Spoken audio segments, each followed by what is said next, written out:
네, 2018년에 고등학교 1학년 11월 모의고사 내신 대비로 진행하고 있습니다. 모의고사 내용을 이렇게 내신으로 내는 경우에는 시험에 나올 수 있는 포인트가 사실 정해져 있고요. 그리고 또 이 내용을 문법을 많이 안 내는 학교들도 있어요. 그러니까 학교별로 갖고 있는 내신 포인트를 잘 잡아서 공부하시고요. 이 부분들에 맞춰서 저도 수업을 진행하도록 하겠습니다. 20번 주장하는 바를 풀기 위해서는 우리가 무조건 먼저 알고 있어야 되는 포인트가 있어요. 우리 칠판 좀 먼저 보면서 한번 진행하겠습니다. 영어에서 if가 나오면 이렇게 과거 시제와 함께 나오고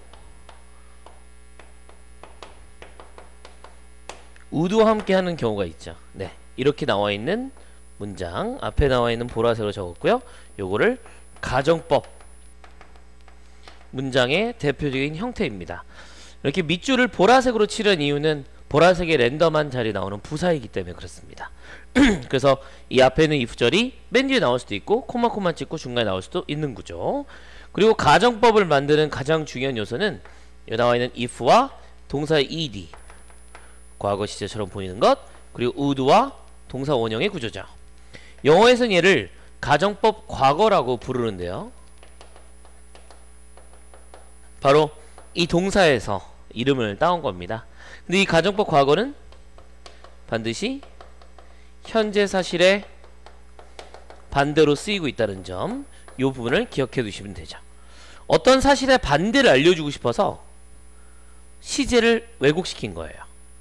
그러니까 지금 어떠한 사실의 반대를 알려주려고 그러는데 글 안에서 반대라는 모습을 보여주기 위해서 이렇게 시제가 현재 사실이지만 과거를 씀으로써 이 말은 거짓말이다 라고 하는 식으로 설명을 하고 있다는 것이죠. 이 부분이 이 문장에서 가정법으로 출발하고 있는 문장이기 때문에 자, 예시를 들고 있는 부분으로 이제 시작하도록 하겠습니다. 문장 들어와서 바로 시작할게요. If you were, 만약에 당신이 you were in a social gathering in a huge building, 거대한 건물에서 사회적인 게더링, 그 얘기는 오랜만에 파티하는 거. 우리나라 사람들 좀 별로 없지만 외국 영화 같은 데 같은 거 보면 이렇게 파티 하잖아요. 그러면 거기서 뭐 일을 하는 게 아니라 사교적인 만남을 갖는 거죠. 개인과 개인이 좀 더 친해질 수 있는 그런 만남을 갖는 소셜 게더링을 한다면, 그리고 overheard someone, 누군가가 이렇게 얘기하는 걸 듣는 겁니다. The roof is on fire, 지붕에 불이에요 라는 거죠. 동사 두 개가 이렇게 병렬 구조가 됐는데요. 이 구조에서 이렇게 잘라지고 뒤에 나와 있는 이 overheard에 이어서 say가 나오는 것은 hear라는 지각 동사의 일부이기 때문에 그렇습니다.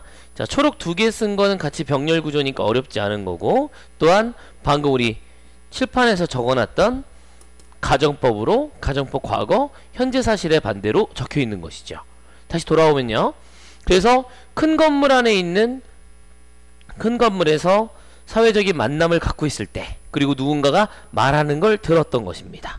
지각동사 동사. 지붕에 불이 붙었다. The roof is on fire. What would be your reaction? 너의 반응은 어떤 것이 될까요? would를 썼습니다. 가정법이었기 때문에 그렇죠. 여러분 우리 같이 공부했던 그 가정법 문장입니다. Until you knew more information, 훨씬 더 많은 정보를 알기 전에 너의 첫 번째 반응은 아마 안전함과 생존을 향할런지 모르겠다가 적혀있죠.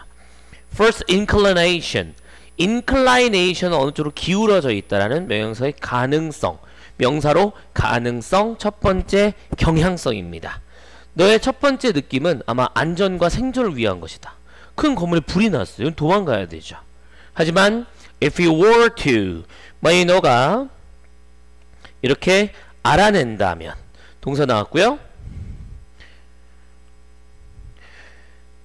뭘 알아냈냐면 this particular person, 이 사람이 was talking about a song, 얘기했는데 노래인데요. 이 노래는 called, 뭐뭐라 불리워지는 노래죠. Roof is on fire 이라 불리워지는 노래에 대해서 얘기하고 있다는 겁니다. 그러니까 지나가는데 갑자기 지붕에 불났대. 근데 노래 이름이 지붕에 불났대인 거예요.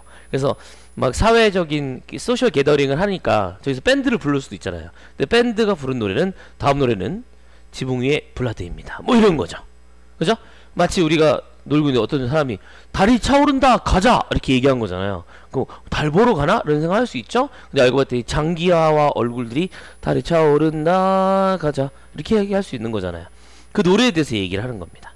그러면 너의 위험과 위협에 대한 감정은 would be diminished, 사라지게 될 것이다. 이런 구조죠. 방금 읽었던 문장에서도요, 우리 맨 앞에 서두에서 얘기했던 그 문장, 즉 가정법이 나와 있습니다. 그 중에서도 동그라미 친 were to는 가정법 미래로 희박한 가능성이 있을 때 쓰는 경우가 있죠. 칠판 보시면요, if 주어 were to, 가정법 미래로 희박한 가능성이 있을 때 이렇게 씁니다. 근데 이게 내용이 사실 가정법 미래가 아니에요. 그래서 어떻게 하냐면 B2용법을 가정법으로 만들어 놓은 구조라고 생각하시면 됩니다. 그래서 가정법 미래라고 보실 필요는 없고, 여기서 있는 대로 만약 그럴 가능성이 조금이라도 있다면, 약간의 가능성이 있다면이 되는 것이죠. 그 사람이 Roof is on Fire라는 노래가 있다. 근데 그 가능성도 별로 없잖아요. 그리고 또 그런 노래를 얘기한다는 것도 좀 웃기지 않습니까? 그리고 그 소리가 엄청 커갖고 내가 들릴 일도 별로 없는 거니까 약간 희박한 가능성을 위해서 썼다라고 기억을 해두시면 되겠습니다. 어쨌든 이 문장 처음부터 여기까지는 가정법이 전체적으로 다 지배하고 있는 거예요. 어떤 상황을 예시로 들고 있기 때문에 이러이러한 상황이라면 아마 당신의 위험과 위협에 관한 감정은 사라지게 될 것이다 라고 해석됐죠. So, 그러니까 once the additional factor understood, 일단 추가적인 정보가 이해되어지면, 원수부터는 보라색 밑줄, 부사절이니까 that person, 그 사람은 referring to a song, 노래를 지칭하고 있고 진짜 불이 아니라는 점은 the context better understood, 맥락이 제대로 더 이해가 잘 될 것이며 you are in a better position to, 투부정사할 수 있는 더 좋은 위치에 있게 되는 것입니다. 투부정사는 판단하고 반응하는 겁니다. 판단할 수 있는 위치, 반응할 수 있는 더 좋은 위치에 가게 되죠. All too often, 너무나도 자주 사람들은 react far too quickly, 너무나도 빠르게 반응하고 emotionally, 감정적으로 맥락에 대한 이해를 만들어 놓지 않고도 정보에 대해서 너무 빠르게 판단하는 경향이 있다라고 이 사람은 얘기하고 있죠. 그래서 이 다음 without establishing context, 이 문제는 빨간색으로 이렇게 박스를 치고 싶은데요, 저는 이 문장에서 전체 내용에서 빈칸이 나올 수도 있는 구조이기 때문에 그렇다고 생각합니다. 맥락에 대한 걸 이해하지 않고 빠르게 감정적으로 정보에 대해서 너무나도 반응하는 경향성이 있다는 것이 이 글에서 하고자 하는 핵심이거든요. 핵심은 context, 맥락입니다. It's so important, 밑줄 친 문장은 빨간색으로 밑줄 치겠습니다. It's so too important for us to, 투부정사하는 것은 너무나도 중요합니다. 투부정사 앞에 나와 있는 for 플러스 목적격, 의미상의 주어 묶어보시면 우리가 identify, 알아내는 것이시죠. 맥락을 알아내는 것입니다. 맨 앞에 있는 노란색은 뒤에 있는 투부정사와 함께 연결해서 가주어, 진주어, 맥락을 알아내는 것이, 우리가 알아내는 것이 너무나도 중요하다. related to information, 정보와 관련된 맥락. 왜냐하면 if you fail to do so, 그렇게 우리가 하지 못하면, 한마디로 우리가 그렇게 맥락과 정보를 이해하지 못한다면 우리는 may just react too quickly, 너무나도 빠르게 판단하거나 반응할는지 모른다, 이렇게 해석이 되는 구조죠. 마지막 문장, 문법에 나올 수 있는 구조 많고요. 그리고 서술형감으로도 나올 수 있는 구조가 되겠습니다. 서술형이 나올 수 있는 구조는 맨 마지막에 있는 so죠. 이 부분이 지칭하는 바는 맥락과 정보에 관련하여 맥락을 이해하는 것입니다. 한마디로 이 부분인 것이죠. 이것이 중요한데 이렇게 하지 못하면 우리가 너무나도 빠른 판단을 이루기 때문에 그렇다라는 내용입니다. 동시에 마지막 문장 자체가 어려워서 다시 한번 구문 독해를 해보겠습니다. 우리가, 의미상의 주어가 정보와 관련된 맥락을 이해하는 것은 너무 중요하다. 왜냐?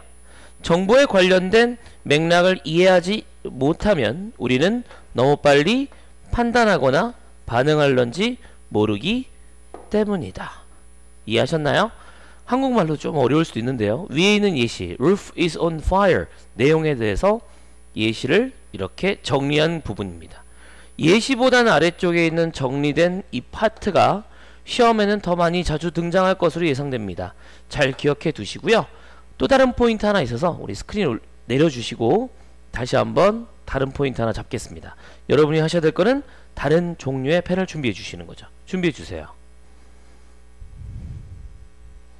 준비가 되셨으면 저는 이 글에 대해서 또 다른 포인트를 좀 잡고 싶습니다. 위에는 예시 두 가지가 병렬돼 있죠. 첫 번째는 불이 났어요. 두 번째는 근데 그게 노래예요. 그걸 통해서 우리에게 알려주는 바는 맥락을 이해하는 게 중요하다고 적혀 있는데 저는 여기서 순서 문장 삽입이 나올 수 있는 근거들을 잡아드리려고 합니다. 일단 첫 번째 글은 별로 정보가 중요하지 않고요. 여기에서 더 많은 정보를 필요하면 첫 번째 느낌 이런 부분에서 시험이 나올 수 있는 구조입니다.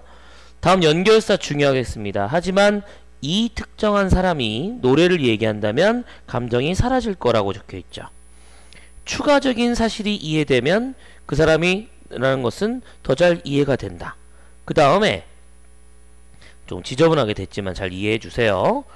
이 부분부터는 이제 일반적인 상황, 즉 불이 난 거는 혹은 노래랑은 아무 상관없이 우리에 대한 이야기를 하고 있습니다. 그래서 맨 마지막 문장에서 훈훈한 정리가 되고 있는 거니까 방금 체크했던 빨간색 포인트들이 대부분 정답의 근거라는 점, 순서 문장 삽입으로 나올 수 있다는 점입니다.